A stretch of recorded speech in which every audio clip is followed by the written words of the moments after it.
So if you follow classic financial advice, your goal in life is very, very simple. Right, just save everything. Exactly. You need to build the absolute biggest bank account possible before you die.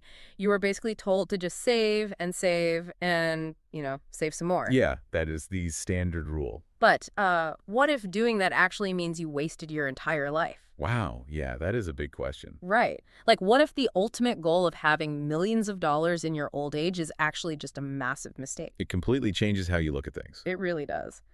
So, today on our deep dive, we are exploring an idea that turns everything you know about money completely upside down. We really are. We're looking at a concept that challenges the most famous financial rules in the entire world. Yeah, it is a profound shift in how we think. It is.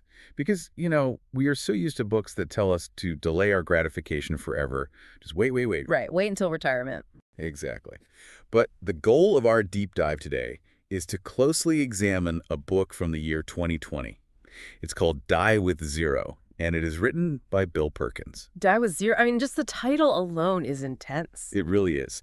And the mission for our conversation today is to help you, the listener, understand this radical approach to your life and your money. Yeah, we really want to unpack this for you. Perkins argues that your main goal in life should never be to maximize your bank account balance. Which sounds so wrong at first. I know it does. Eh. But instead, he says your goal must be to maximize your positive life experiences. I have to admit, when I first heard that phrase, die with zero, I actually felt a knot in my stomach. Really, just from the title. Yeah, it is a very shocking hook. It grabs your attention and it almost makes you feel kind of defensive. Oh, for sure, because it goes against everything we are taught. Exactly. If you think about the biggest, most famous financial advice out there, like the books A Millionaire Next Door or Rich Dad, Poor Dad, they train people to be wealth-building machines. Yeah, they tell you to build wealth, protect it, and just never stop growing it. Right. And then Bill Perkins comes along and he is directly challenging those famous ideas. He is literally telling you to aim for an account balance of zero. It definitely sounds reckless when you first hear it. Totally reckless. But the core premise of his argument is built on a very sad reality, and it is something we see all the time. What is that reality? Well, most people die with untouched money.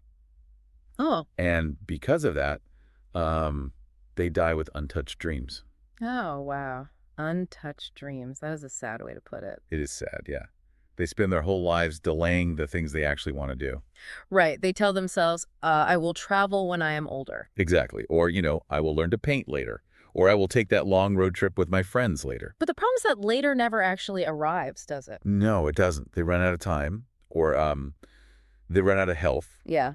and then they leave behind this massive pile of money that they never used to actually live their lives. That makes a lot of sense. But before we dive deeply into how to fix this problem, I think we need to understand who is giving this advice. Yeah, context is really important here. Right, like who is Bill Perkins and why should you, the listener, even care about his opinion on your money? That is a very fair question. So Bill Perkins is not just some philosopher sitting in a quiet room thinking about money. Okay. He is actually an energy trader and a hedge fund manager. Oh, so he works in finance. Yes. In his daily work, his entire job is to understand risk, numbers, and probabilities. So he really knows how money works. He absolutely does. And today, he is a very wealthy man. But was he always wealthy? No, that is the interesting part. When he was young, he was actually nearly bankrupt. Wait, really? Bankrupt? Yes, he had to build his fortune from the ground up. So, he knows what it feels like to struggle. And he also knows what it feels like to have abundance. That definitely makes him more relatable. It does. But I think the most important detail about him is that he actually lives by the rules he wrote in this book. He practices what he preaches. Exactly. He actively spends his wealth to create these amazing, memorable experiences for himself, his family, and his friends. That is awesome. Yeah, he views his money as fuel for living, not like a high score in a video game. High score in a video game. That is such a good way to describe how some people treat their bank accounts. Right. Just trying to get the biggest number possible. Yeah. So to really grasp why this book is so shocking, we have to start with a very basic question. Okay, what is the question? Why do we even go to work? I mean, if I ask you, the listener, why do you wake up early, sit in traffic, and work for 8 hours a day? What is your answer? Well, most people have a very practical answer to that question. Right, like paying the rent. Exactly. You would probably say you work for security. You want to know you can buy food and pay for your home? Yeah, or you might say you work for your children, to give them a safe and comfortable future. And Perkins completely agrees with that. He says those are the right reasons to start earning money. Because you need basic survival. Yes, you need survival and security. But he points out something very interesting. What is that? As people grow older and earn more money, they often cross a very dangerous, invisible line. An invisible line. Yeah, they cross a line where hoarding money, just collecting it and keeping it safe, becomes the primary goal of their life. Ah, I see. The money stops being a tool. Exactly. It stops being a tool and it becomes an obsession. I imagine it like a dragon in a fantasy story. A dragon. Yeah, just sitting on a giant pile of gold in a dark cave. Oh, yeah, that is a perfect image. The dragon doesn't buy anything with the gold, it just sleeps on it and guards it. Right, it just wants the gold to be there. Exactly, and Perkins argues very strongly that money is simply a tool. It is just a tool you use to buy life experiences. But people completely forget that basic fact. They really do. They look at the number in their bank account and they just want that number to go up. Yeah, just for the sake of seeing a higher number. So, to explain why this dragon-like behavior is a logical mistake, Perkins uses a concept from economics, right? Yes, he does. He calls it diminishing utility. Diminishing utility. That sounds a bit complicated. It sounds like a complex technical term, yeah. But the mechanism behind it is very easy to understand. Okay, break it down for us. Well, utility simply means usefulness or value. Utility equals usefulness. Got it. And diminishing means slowly going down or decreasing. Right, getting smaller. So diminishing utility means that the more you have of something, the less valuable each new piece of it becomes to your actual life. Okay, I think I follow. But let's make that concrete for the listener. Can you walk us through a specific scenario? Sure. Because we usually think that more money is always better. How does diminishing utility work with money? Let's picture two different situations. First, imagine a college student who has exactly $0 in their bank account. Okay, a broke college student. Yeah. Very realistic. Right. They are hungry, they are stressed, and they do not know how they will pay for the bus to get to their final exam. That is a tough spot to be in. It is. Now imagine you walk up to that student and you just give them $100. Wow. That $100 is absolutely massive for them. It is. It completely changes their week. Yeah, they can buy hot food, they can get a bus pass. They might even sleep better that night because the stress is gone. Exactly. The impact of the money is huge. So the utility or the life-changing value of that $100 is incredibly high. I can easily picture that. Now let's look at the second situation. Imagine a very successful business person who already has $10 million sitting in the bank. Okay, very different scenario. $10 million. Right. They live in a beautiful house, they drive a safe, comfortable car, and they take really nice vacations. They have everything they need. Now imagine their investments grow and they gain another $1 million. Okay, so they go from $10 million to $11 million. Exactly. Now ask yourself, what actually changes in their daily life? Honestly, almost nothing. Nothing at all. They already eat the best food. They already live in a great neighborhood. Yeah, the difference between 10 million and 11 million is basically invisible when you look at their daily happiness. That is diminishing utility right there. Yeah. The utility of that extra $1 million has diminished.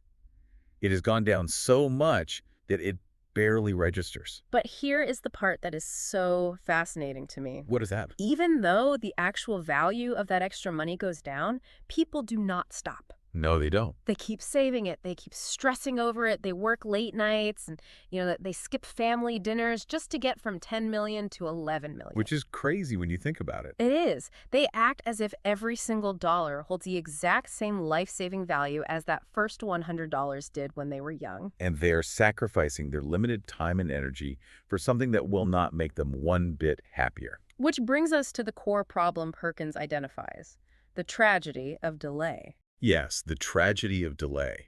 This is a big one. Because people are so focused on saving every single dollar for a distant future, they just postpone their lives right now in the present. They tell themselves, I will not take that dream trip to Italy this year. Right.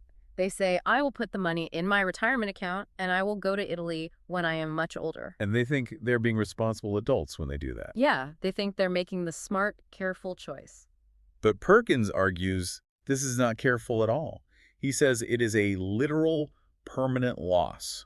Calling it a permanent loss is a very strong statement. It is, but he means it. Why is postponing an experience a loss? Let's use a detailed example for the listener. Okay, let's hear it. Imagine you have a dream to go on a long backpacking trip across Europe. A classic dream. Yeah.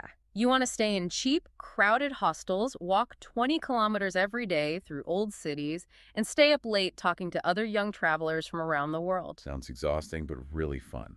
Right. And you want to do this when you are 30 years old.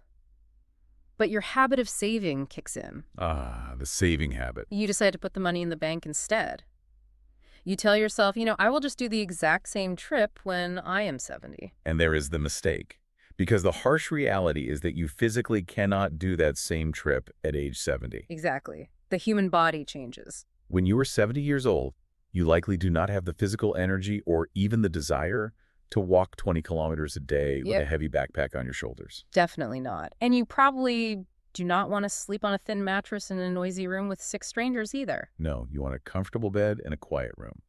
So the experience of backpacking at age 30 is a completely different event from traveling at age 70. Right. The specific window of time for that exact adventure eventually closes. And if you miss the window, the experience is gone forever. You can't buy it back. So when Perkins uses the phrase die with zero, he does not mean you should try to be completely poor and living on the street on the day you die. Right, that is a very common misunderstanding. Yeah, he just means you should aim to convert your money into the maximum possible life experiences before you pass away. You worked hard to acquire this tool called money, so you need to use the tool before your physical ability to enjoy it disappears. He views unspent money as wasted life energy, right? Yes. If you die with a huge amount of money in the bank, Perkins would say you went to work for thousands of hours for absolutely nothing. Wow.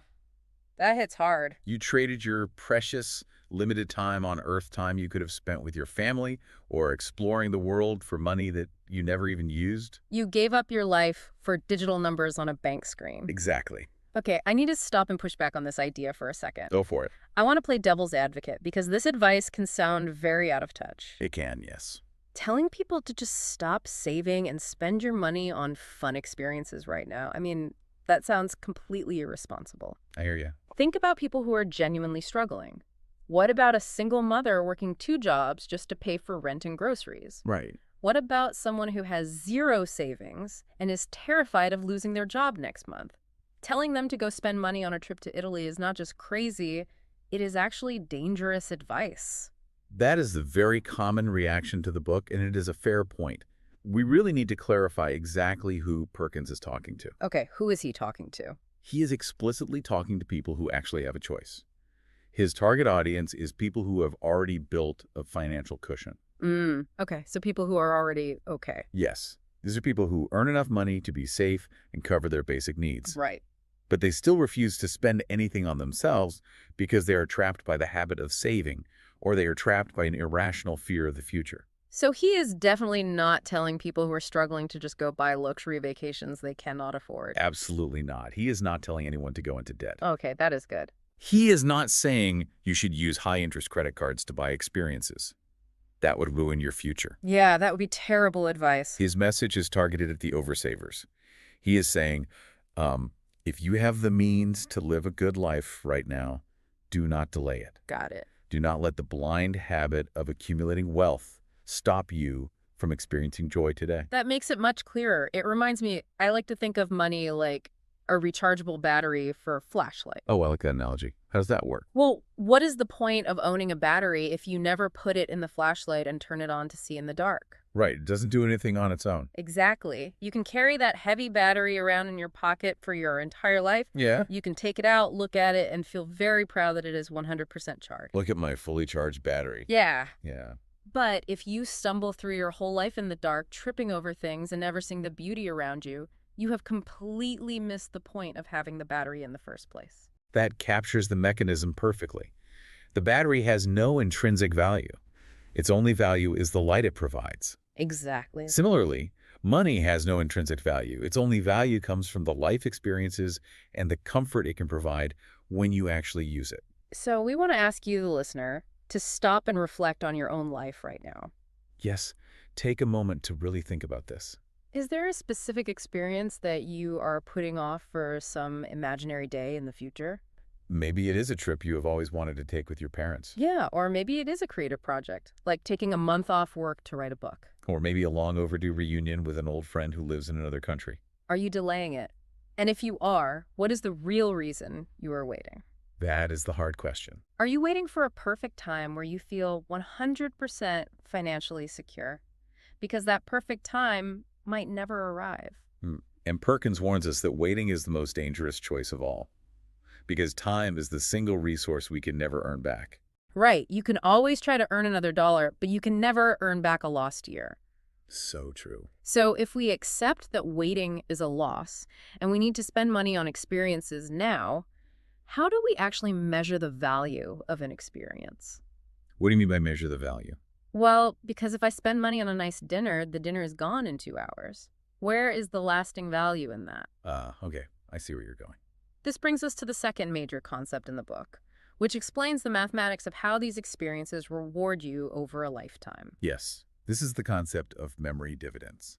Memory dividends. I love this idea. It is perhaps one of the most powerful and original ways to think about human joy. So how does it work? To understand it, we first need to look at the financial term dividend. Okay, let's do a quick finance lesson. In the world of investing, a dividend is a small payment that a company sends to its shareholders on a regular basis. Right. You buy the stock once, and then it pays you a little bit of money every single year. Exactly. It is continuous reward for your initial investment. And Perkins takes this dry financial mechanism and applies it directly to our memories. He calls it the memory dividend. I really love how he frames this. How exactly does a memory pay you interest over time? Well, when you invest your money and your time in a meaningful experience, you do not just get the joy of that single event. The joy doesn't just stop when you go home. Exactly. The value of the experience does not drop to zero the moment the trip is over. Instead, the experience creates a memory. A memory that stays with you. Yes. And you will revisit that memory in your thoughts, in your stories, and in your conversations for the rest of your life. Oh, I get it. Every single time you smile because you remembered a funny moment from that trip, that is a payout. Yes. Every time you laugh while telling a story about it at a dinner party, you are receiving a memory dividend. It is the compound interest of happiness. That is exactly what it is. It is like opening a bank account for your soul. You deposit the experience once, and it pays you happiness every year for the rest of your life. And just like with traditional financial compound interest, the most important factor in this equation is time. Time. Let's look at the simple math of early experiences to see why delaying is such a bad deal. Okay, let's do the math. Imagine you decide to take a wonderful, exciting trip to Japan. Beautiful country. Yeah. You spend your money, you eat amazing food, you explore beautiful temples, and you have the time of your life. Sounds great. If you take that trip at age 25 and you live to be 85 years old, you gain 60 years of memory dividends. 60 years. That is huge. You have 6 entire decades to remember that trip, to look at the photos, and to share the stories with new people you meet. But what happens if you let your saving habit win and you delay the trip? Right, let's say you wait. If you take that exact same trip to Japan at age 65 and you still live to be 85, you only get 20 years of memory dividends. Oh, wow. The math is simple and brutal. It really is. The early experience is vastly more valuable. The trip you take at 25 gives you 3 times as many years of joy from the memory compared to the trip you take at 65. That is a massive difference. Therefore, Perkins argues that investing heavily in experiences early in your life is actually the most logical, mathematically sound thing you can do for your overall lifetime happiness. When you lay out the math like that, it is undeniable. You can't argue with the numbers. It makes you realize that delaying a vacation or a special event is not just delaying the event itself. No, it's much worse than that. It is literally throwing away decades of happy memories. You are robbing your future self of the stories they could have been telling. That is a great way to put it, robbing your future self. But of course, not all memories are equal, right? The book talks about peak experiences and why we should focus on shared experiences. That is a crucial detail to understand. Memory dividends are strongest and pay out the most interest when they are shared with other people. So doing things with friends or family? Yes. If you travel alone, you certainly have your own private memories. But if you travel with your best friends, or if you take your children on a crazy adventure, those memories become incredibly durable. Durable, yeah. Because you keep them alive by talking about them together. Exactly. You say things like, hey, remember when we got completely lost in Rome and couldn't read the map? Or, remember when it rained nonstop on our camping trip and we had to eat cold sandwiches in the car? Right. Those shared moments of laughter make the dividend payout even more. So Perkins argues that you should intentionally use your money to create these peak experiences. Yes, intentionally is the key word there. You should not just sit around working your daily job and hoping that a great, memorable moment happens to you by accident. You have to actively use your wealth to plan them, schedule them, and make them happen. Because money sitting quietly in a bank account generates zero memory dividends. Zero. It just sits there as a number. It does not make you laugh, and it does not bring you closer to the people you love. However, we need to introduce some nuance here because there is a realistic counter-argument. What is the counter-argument? Well, not all experiences create good memories. That is very true. Just because you spend money does not mean you will get a positive memory dividend. Unfortunately, no. Imagine you spend a huge amount of money on a luxury vacation, but the trip is full of stress. You argue constantly with your partner, the hotel is noisy, and you lose your luggage at the airport. Oh, that sounds like a nightmare. Right. In that scenario, you spent the money, but you created a bad memory. Every time you think about that trip, you feel angry or stressed. That is a negative memory dividend. Ouch. A negative memory dividend. That is a very real risk. Just throwing money at a travel agent does not guarantee you will have a good time. So how does Perkins suggest we solve this problem? How do we protect our investment in experiences? Yeah, what is his solution? This is why Perkins insists that you must invest your money consciously. Consciously. Meaning you have to really think about it. Exactly. You cannot just buy random expensive experiences because society or social media tells you they are fun. Like going to a fancy resort just because everyone on Instagram is doing it. Right. You have to deeply understand your own personality and choose experiences that align with your true values. Okay, give me an example. Well, if you hate large crowds and loud noises, do not spend $1,000 on front row tickets to a massive music festival just because your friends are going. You will hate it. You will hate it, and you will get a negative dividend. You must choose experiences that you know in your heart you will love. And most importantly, you must share them with people who genuinely matter to you. Yes. Conscious spending is how you reduce the risk of creating bad memories. Let's turn this concept over to you, the listener. I want you to do a quick mental exercise right now. This is a really good exercise. Think about a specific memory from your past that keeps bringing you joy year after year. Picture it clearly in your mind. Maybe it was a very simple weekend trip to a lake. Or maybe it was a big family wedding where everyone danced until midnight. Just lock on to that specific memory. Now ask yourself, how much did that experience cost you at the time? Whatever the price tag was, whether it was $50 or $5,000. Wasn't it worth every single penny?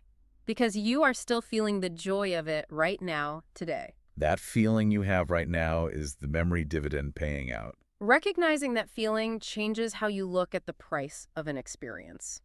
You realize you are not just buying a week on a sunny beach. You are buying decades of happy thoughts. Exactly. Okay, so I hear what you're saying about doing things early, and the math makes sense, but my brain immediately goes to the extreme worst-case scenario. Okay. Let's hear the worst-case scenario. If early experiences are mathematically better and give us more years of memory dividends, why shouldn't I just take every penny I have and spend it all tomorrow morning? Just empty the bank account. Yeah. Why not travel the world at 25, live like a king, and have exactly $0 when I turn 30? That is the logical extreme. And it is a very natural question to ask when you see the math. Because the math says early is better. It does. But Perkins anticipates this, and he answers it by introducing the third major concept of the book. What is the third concept? The seasons of life. The seasons of life. Okay. He explains that we cannot just spend everything early because our lives are not one flat line. Right. Things change. Our lives go through very distinct stages or seasons. And in each of these seasons, we possess a different balance of three vital resources. He calls these the three pillars, right? Health, money, and time. Exactly. Health, money, and time. And Perkins details how human beings rarely, if ever, have all three of these pillars in abundance at the exact same time. That is so true. Let's explore the first season. Youth. Think about your 20s. When you are young, you usually have excellent health. Your body is strong, You recover quickly, and you have endless energy. You can stay up all night and go to work the next day. Right. You also generally have a lot of time. You might not have a highly demanding senior-level career yet, and you probably do not have children to care for. So you have health and time, but what is missing? Money. You are just starting out, so your bank account is low. Right. You have the energy to climb a mountain and the time to do it, but you can barely afford the bus ticket to get to the mountain. That is the perfect way to describe the season of youth. Then we transition into the next season. Middle age. Let's look at your 40s and 50s. In middle age, the balance of the pillars completely shifts. How so? You still have relatively good health, though maybe not quite as much endless energy as before. The knees might start to pop a little bit. Exactly. And now, because you have been working hard for 2 decades, you finally have money. You have built your career. But what is suddenly missing? Time. Yes. Your schedule is completely full. You have a demanding job, a mortgage to pay, and perhaps young children who need your constant attention. You have the health and the money to take a grand vacation, but you cannot find 2 free weeks in your schedule to actually go. Which is incredibly frustrating. And then finally, we reach old age, the retirement years from your late 60s onward. In old age, the pillars shift one final time. You have money because you spent decades saving for your retirement. And you have plenty of time because you are no longer going to work every day. But now, the tragic shift occurs. Your health is failing. Yeah. You do not have the physical strength to carry heavy bags through an airport. Your knees might hurt when you walk too far. You have the money and the time to travel the world, but your body no longer allows you to enjoy it the same way. It is a cruel irony. This framework of the 3 pillars is so clear, it makes you look at your life completely differently. It really does. So the ultimate goal of Perkins' philosophy is not to spend everything when you are young and energetic. No, not at all. The goal is to optimize your experiences for the specific season you are in right now. Exactly. You have to look at which of the 3 pillars you currently possess and plan your life based on that reality. You must match the experience to the season. Do not save highly active physical travel like hiking the Andes Mountains or learning how to surf for your retirement years. Because your body simply might not cooperate when you are 70. You must do those highly physical things when you are in the season of youth, even if you have to do them on a very tight, cheap budget because your money pillar is low. You compromise on the luxury, but you secure the experience. That is the perfect way to say it. Secure the experience. And on the flip side, you shouldn't sacrifice all of your youthful time just to chase early financial wealth. We see this all the time, though. Oh, constantly. Young people working 80 hours a week in their 20s trying to get rich as fast as possible. They think they are being smart. But they are sacrificing all their free time. They completely miss the season of youth. They trade their best physical years for numbers in a bank account. To help people avoid these mistakes and truly optimize their seasons, Perkins introduces a financial planning tool in the book. Oh, yeah. And it is a tool that makes many people very uncomfortable. Extremely uncomfortable. He suggests that you should use your statistical death date to plan your finances. Statistical death date. Wow, planning your life around your death date. That sounds incredibly dark and depressing. It does sound dark. Why would anyone want to think about the exact year they're going to die? Well, it sounds morbid, but it is a purely mathematical and practical exercise. How does it work? Insurance companies have massive amounts of data on human lifespans. They can look at your current age, your gender, your family medical history, and your daily health habits. And they can give you a highly accurate statistical estimate of how long you will live. Okay, so let's say I do the math. Let's say the statistics show you will likely live to be 82 years old. Age 82. Perkins says you should use that specific number, age 82, as the absolute finish line for your financial plan. So instead of just blindly saving money forever with no end goal in sight, you have a hard deadline. Yes. He encourages something called annuity thinking. Annuity thinking. What is an annuity exactly? An annuity is a type of financial product where you give a company a lump sum of money and they pay you a fixed stream of income for a set number of years until it runs out. Okay. Perkins believes you should treat your entire life savings like an annuity. Ah, I see. Your savings account is an income stream meant to be completely spent down by that specific end date, age 82. Wow. So you must stop viewing your money as a sacred, magical pile of gold that you must protect at all costs. Yes. It is simply a fuel tank for your life. And the goal is to have the fuel run out exactly as the car crosses the finish line. Okay, I have to push back hard on this one because this is where my anxiety spikes. I get it, it is scary. Planning to intentionally run out of money on a specific date sounds terrifying. What if real life doesn't match the insurance statistics? Which is very possible. What if the math says, I will die at 82, but I am healthy and I end up living to be 95? Then you have a problem. A huge problem. If I followed this plan, I would wake up on my 83rd birthday with exactly $0 to my name. Right? Or what if there is a major medical crisis? What if I am 75, I have a stroke, and I need incredibly expensive medical care for 5 years? Yeah, medical bills can be devastating. If I have been actively spending my money down to enjoy experiences, I will have nothing left to pay the doctors. I will be in a terrible, frightening situation. You have hit on the exact fears that cause people to oversave in the first place. These are completely natural human fears. But does Perkins address them? He does, very clearly in the book. Yeah. He is not crazy. Okay, good. He is not suggesting you spend your money down to literally 0 cents and leave yourself with absolutely no safety net. Oh, okay. That is a relief. He strongly advises that you must purchase good, comprehensive health insurance to protect yourself against those major medical crises. So you use insurance for the big, scary stuff? Yes. And he also advises keeping a practical, realistically sized emergency fund. So die with zero does not actually mean living with zero safety or zero protection? No, it doesn't. You protect the downside of life with insurance policies. But Perkins is warning against hoarding massive, irrational amounts of wealth just because of a vague, undefined fear of the unknown. Like saving for a disaster that will probably never happen. Exactly. People will save millions and millions of dollars just in case they might need to live in a highly expensive private nursing home for 20 years. But what are the actual odds of that happening? If you look at the statistics, the chance of that specific extreme scenario happening is actually very low. Interesting. If you hoard all your money for a rare worst-case scenario, you are ruining your actual current life today.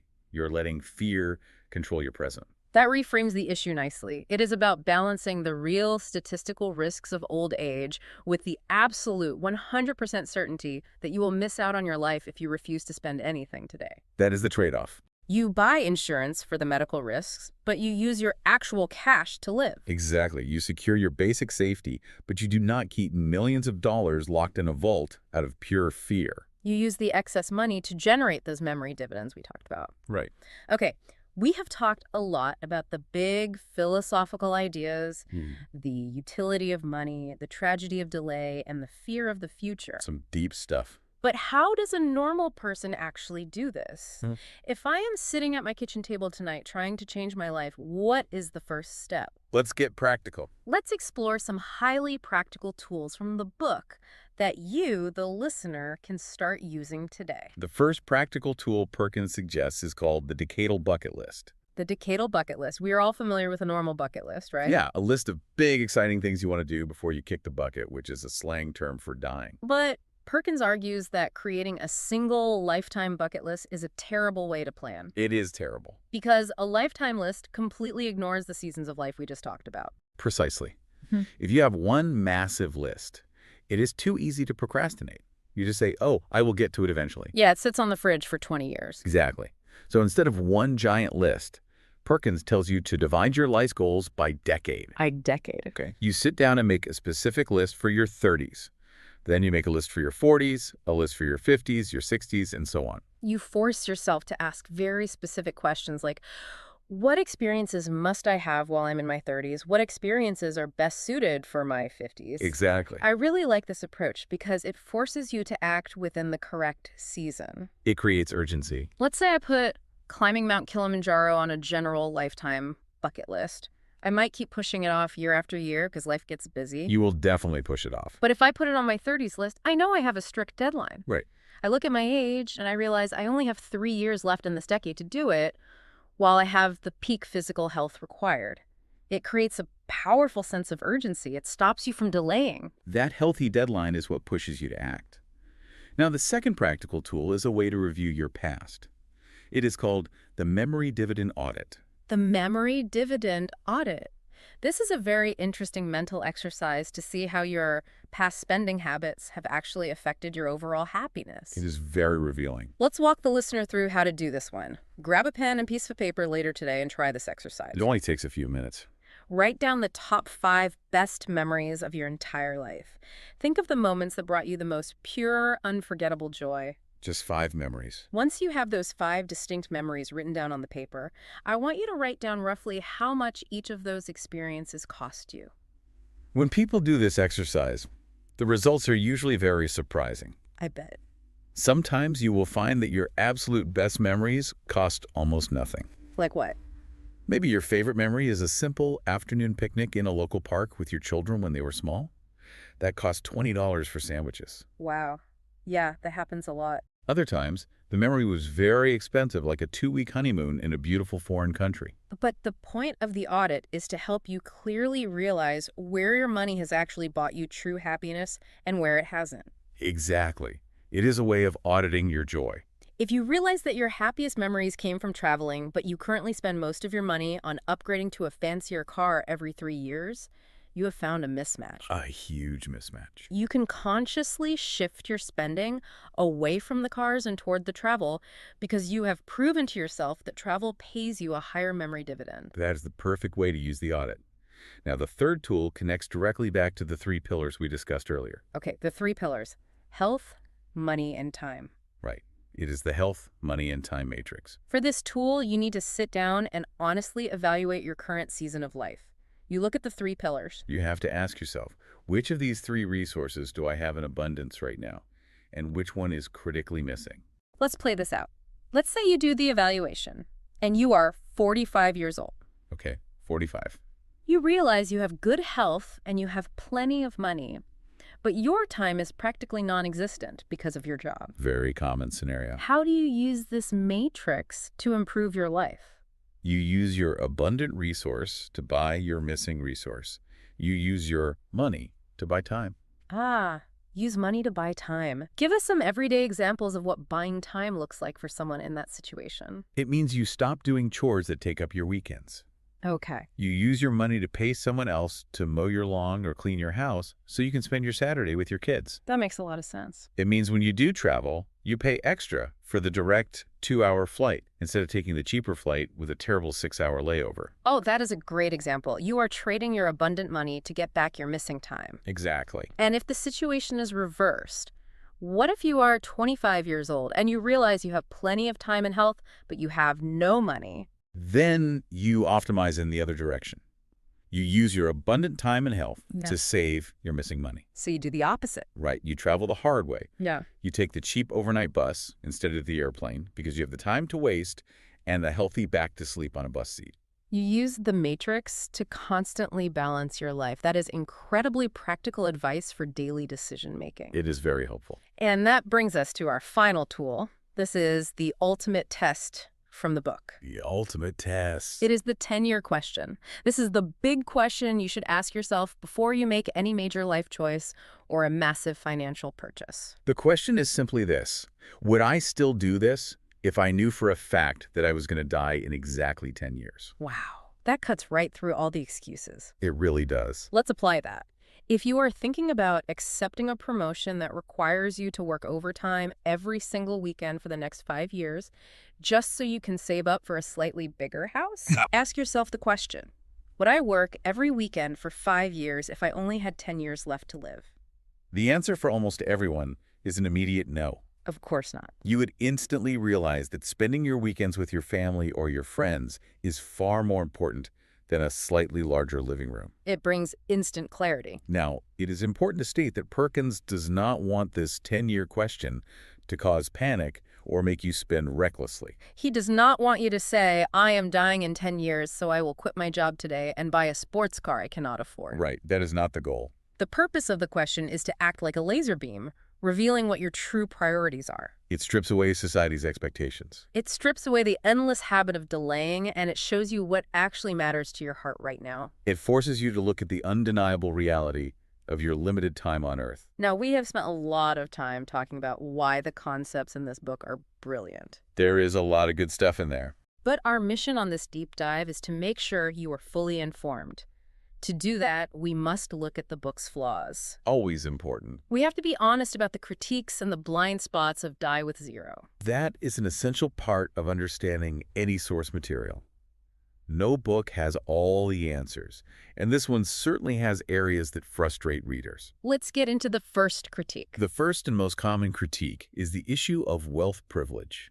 Wealth privilege. We mentioned earlier that Bill Perkins is a multimillionaire. He wrote this book from the perspective of someone who possesses immense financial resources and a deep safety net. Yes, telling people to stop worrying, save less, and spend more money on fun experiences assumes a baseline level of financial security that millions of people simply do not have. That is very true. If you are a listener who is working a minimum wage job, struggling to pay for basic heating and food, reading a book written by a hedge fund manager that tells you to go on more vacations can feel incredibly insulting and out of touch. The critique is entirely valid. The advice in this book is highly targeted at the upper middle class and the wealthy. It is designed to cure a very specific psychological problem, right? Yes, people who have disposable income but choose not to spend it due to an irrational fear. For people who are living paycheck to paycheck, the concept of dying with zero is not a fun philosophical debate. No, it is a terrifying, stressful daily reality that they are desperately trying to escape. The book does not attempt to address systemic poverty, wage stagnation, or the reality of surviving on a low income. That is a very fair warning for anyone reading it. The second major critique revolves around the danger of ignoring extreme uncertainty. Extreme uncertainty. Real life is incredibly messy. It does not always follow a clean, optimized mathematical plan. Definitely not. Perkins talks confidently about planning your money using insurance statistics and estimated death dates. But as we all know, life can change in a single day. The world is deeply unpredictable. Sudden, severe illnesses happen. Unexpected job losses happen. Massive global economic crashes happen. Perkins's concept of annuity thinking, spending down your money on a predictable, steady schedule, works perfectly in a stable, predictable world. But we do not live in a perfectly stable world. No, we don't. A sudden, catastrophic medical issue could wipe out years of careful financial planning in a matter of weeks. While Perkins defends his theory by saying you should buy insurance, many critics feel he severely underestimates the sheer psychological terror of running low on money when you are old and vulnerable. Right. For many elderly people, the comfort of having a large bank account isn't about greed. No, it isn't because they want to buy a yacht. It is simply about feeling safe and independent in a frightening, unpredictable world. Taking away that financial safety blanket in exchange for experiences is a trade many people are unwilling to make. Which naturally leads to our third and final critique. What is the third one? The risk of misinterpretation. Ah, yes. If someone takes the catchy title Die with zero too literally without reading the details, it could cause them to make devastating financial choices. You could easily imagine a young person reading the title, ignoring all the math and the nuance about insurance, and deciding to just stop saving for retirement altogether. Right. They might think, well, the book says experiences are everything, so I will spend 100% of my paycheck every Friday. Yes. While Perkins explicitly and repeatedly states he does not want people to act recklessly, the aggressive tone of the book sometimes gives off that dangerous signal. It stands in direct contradiction to the strict, defensive saving habits taught in classic financial literature, like The Millionaire Next Door. Those traditional books emphasize extreme safety, frugality, and building generational wealth to pass down to your children. And Perkins completely rejects that, emphasizing maximum personal experience instead. So as the listener, you have an important job. You cannot just blindly follow one book. You have to find your own balance. You really do. You have to look at your own personal risk tolerance, the needs of your family, and your own deepest desires. You might want to leave money for your children, which contradicts Perkins, but you might also want to travel more, which supports him. Your goal should be to synthesize the information. Right, take the best of both worlds. You take the beautiful focus on living in the present from Perkins, and you carefully balance it with the practical defensive safety advice from traditional financial planning. You find the middle path that works for your specific life. Exactly. So, after exploring the brilliant mathematical concepts, the practical tools, and the honest critiques, what is the ultimate message? The ultimate message. What is the core takeaway we should carry with us from Die with Zero? The core takeaway is a simple, undeniable truth that we often try to ignore. Which is? You will die. Right. And as Perkins points out, recognizing that fact is not meant to be a dark or depressing thought. Hmm. It is meant to be a clarifying fact. It is the ultimate deadline that gives your current choices meaning. Yes, the goal of human life is not to reach the end and leave behind the biggest possible pile of paper money. Money that never becomes an experience, money that never helps anyone or creates a memory, is essentially an incomplete life. It represents unlived potential. This book is a beautiful mathematical fight against financial fear. It looks you in the eye and tells you that it is okay to enjoy the fruits of your hard labor. It gives you permission to actually live the life you are working so hard to build. Being financially responsible is obviously important. You must pay your bills, secure your housing, and plan for your future needs. But true, deep safety does not come from looking at a high number in a bank account. True safety comes from knowing you actually lived your life. It comes from reaching your final years looking back and having a rich, overflowing bank of memories, rather than just a full bank of unspent cash. That is an incredibly powerful way to frame our journey. As we bring this deep dive to a close, we want to leave you with a final, provocative thought to mull over on your own. A final thought. We spend so much time in our modern culture stressing about hoarding digital numbers on a screen. But imagine how future generations might view us 100 years from now. That is an interesting perspective. Will they look back at our obsession with working endless hours to build untouched wealth as a sign of success? Sure did not. Or will they view it as a tragic cultural disease where millions of people forgot how to actually experience the world because they were too busy serving the financial system? Wow. Financial safety is a requirement, but do not let the endless pursuit of safety cost you the grand adventure of being alive today. Because when the final season of life arrives, those memory dividends are the only wealth you actually get to keep. And now we have a direct question for you to answer for yourself. We want you to really think about this after the audio stops playing. What is the one specific experience that you have been putting off for later? Maybe it is a big trip. Maybe it is finally learning a new language, or maybe it is just calling an old friend you haven't seen in years. Identify what it is. And more importantly, ask yourself, what is genuinely stopping you from making it happen in the next 12 months? Do not let the window of opportunity close while you are busy waiting. It has been a truly fascinating journey unpacking these radical ideas with you today. The tension between saving for an unknown future and actively living in the present moment is one of the greatest, most difficult challenges we all face as human beings. It absolutely is. And the conversation doesn't stop here. In future deep dives, we might explore contrasting views on how we manage our time and money. We could look at Oliver Burkeman's brilliant book, 4,000 Weeks, which also talks about the strict limits of human time, but approaches it from a totally different, more philosophical angle. Or we could explore Morgan Housel's The Psychology of Money, or even return to the classic The Millionaire Next Door by Thomas Stanley, just to deeply analyze the direct opposite point of view.